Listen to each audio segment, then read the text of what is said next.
चटचटा breaking में मालदीव से जुड़ी एक बड़ी खबर सामने आ रही है। खबर के मुताबिक मालदीव में टूरिस्ट की भारी कमी शुरू हो गई है, जिसकी आशंका भी जताई जा रही थी। भारत से टूरिस्ट मालदीव की बजाय अब लक्षद्वीप जाने लगे हैं। दावा किया जा रहा है कि जहां एक तरफ भारत के टूरिस्ट जो है मालदीव में अपनी होटल की बुकिंग लगातार कैंसिल कर रहे हैं, तो वहीं दूसरी तरफ भारत के लोग लक्षद्वीप में धड़ाधड़ होटल और टूरिस्ट स्पॉट्स की बुकिंग करा रहे हैं। दावा यह भी किया जा रहा है कि लक्षद्वीप में मार्च 2024 तक की बुकिंग अब पूरी तरह से फुल हो चुकी है।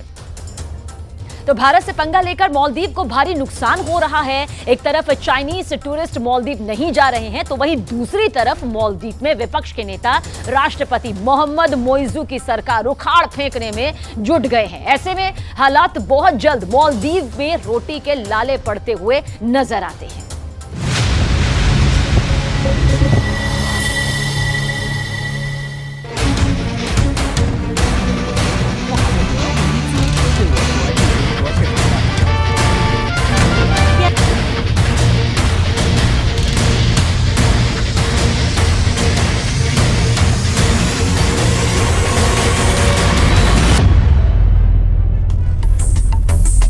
जब किसी देश की मौत आती है तो वो चीन की तरफ भागता है।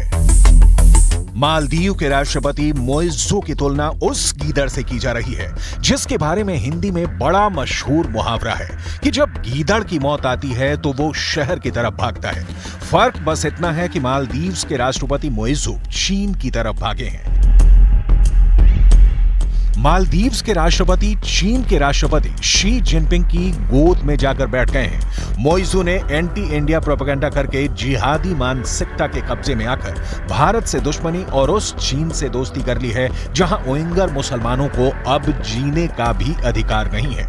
मोइज़ू मालदीव के कट्टरपंथियों के हाथों में खेल रहे हैं और उस चीन से दोस्ती गांठ रहे हैं जिसने उइगर प्रांत में मुसलमानों की मस्जिदों के गुंबद ही उड़वा दिए हैं। उइगर मुसलमानों को चीन यातना शिविरों में रखता है और उइगर महिलाओं पर भी जुल्म ज्यादतियां करता है। लेकिन अपनी सियासी रोटी सेकने के लिए और चुनावी राजनीति के लिए अब मोइज़ू ने मालदीव को चीन के खूनी दड़बे में घुसेड़ दिया है। मोइज़ू के चीन दौरे पर चीन का सरकारी मीडिया ग्लोबल टाइम्स काफी खुश है और वो इस मौके का इस्तेमाल भारत पर तंज कसने के लिए कर रहा है। किस तरह से ग्लोबल टाइम्स ने भारत विरोध करके दुनिया में अपनी हंसी उड़वाई है, ये भी हम आपको बताने वाले हैं। लेकिन सबसे पहले बात करेंगे मोइज़ू की चीन यात्रा की। भारत के साथ चल रहे राजनयिक विवाद के बाद मालदीव के राष्ट्रपति मोहम्मद मोइज़ू ने चीनी राष्ट्रपति शी जिनपिंग से मुलाकात की है। राष्ट्रपति मोइज़ू 5 दिनों के चीन दौरे पर हैं, जहां उनका जोर शोर से स्वागत किया जा रहा है और मोइज़ू को 21 तोपों की सलामी दी गई है।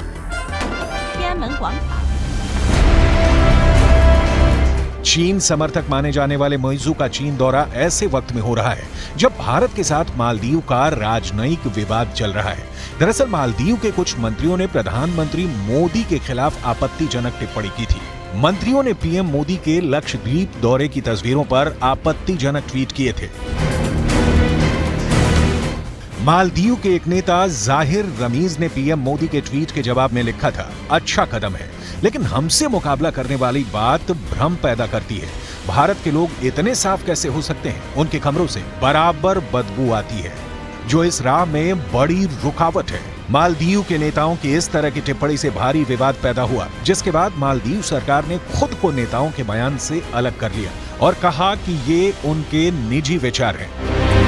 भारत में चल रहे बॉयकॉट मालदीव के ट्रेंड के बीच मोइज़ू ने चीन से अपील की है कि वो अधिक से अधिक चीनी पर्यटकों को मालदीव भेजें। यानी अगर देखा जाए तो भारत से मालदीव को ऐसा झटका लगा है कि वो अब चीन के सामने गिड़गिड़ा रहा है और मदद की भीख मांग रहा है। मंगलवार को फुजियान प्रांत में मालदीव बिजनेस फोरम को संबोधित करते हुए मोइज़ू ने कहा, कोविड से पहले हमारे देश में सबसे अधिक पर्यटक चीन से आते थे। मेरा अनुरोध है कि चीन को ऐसा करने के लिए फिर से अपनी कोशिशें तेज करनी चाहिए। मालदीव के राष्ट्रपति मोइज़ू ने चीनी दौरे पर चीनी राष्ट्रपति शी जिनपिंग के project belt and road initiative की काफी तारीफ की। उन्होंने कहा कि ये प्रोजेक्ट मालदीव के लिए काफी अहम है और मालदीव भी आने वाले समय में BRI के तहत चीन के साथ सहयोग बढ़ाने के लिए इच्छुक है।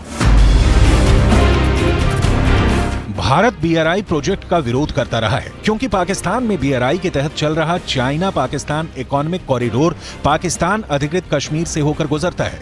चीन के इस प्रोजेक्ट पर ऐसे आरोप भी लगते हैं कि इसके जरिए चीन आर्थिक रूप से कमजोर देशों को कर्ज के जाल में फंसा रहा है। इस विवाद के बीच मोइजू के चीन दौरे की भारतीय मीडिया में जो कवरेज चल रही है उस पर टिप्पणी करते हुए ग्लोबल टाइम्स ने लिखा है,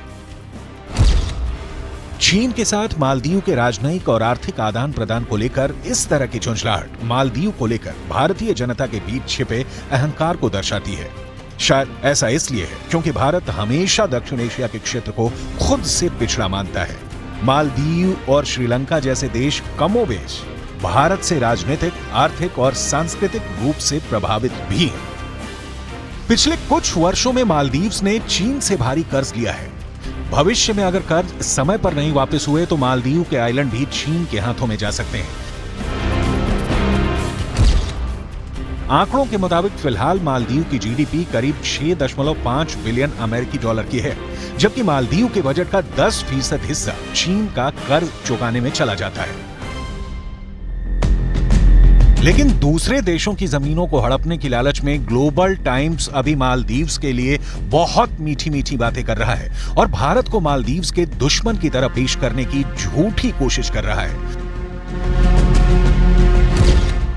ग्लोबल टाइम्स आगे लिखता है, दूसरे देशों के साथ ऐसा व्यवहार करना मानो वो भारत के अधीन हो, एक विकृत मानसिकता है। दूसरे देशों के साथ मालदीव के सहयोग और कूटनीति में भारत के भू राजनीतिक हितों को प्राथमिकता देने का कोई कारण नहीं है।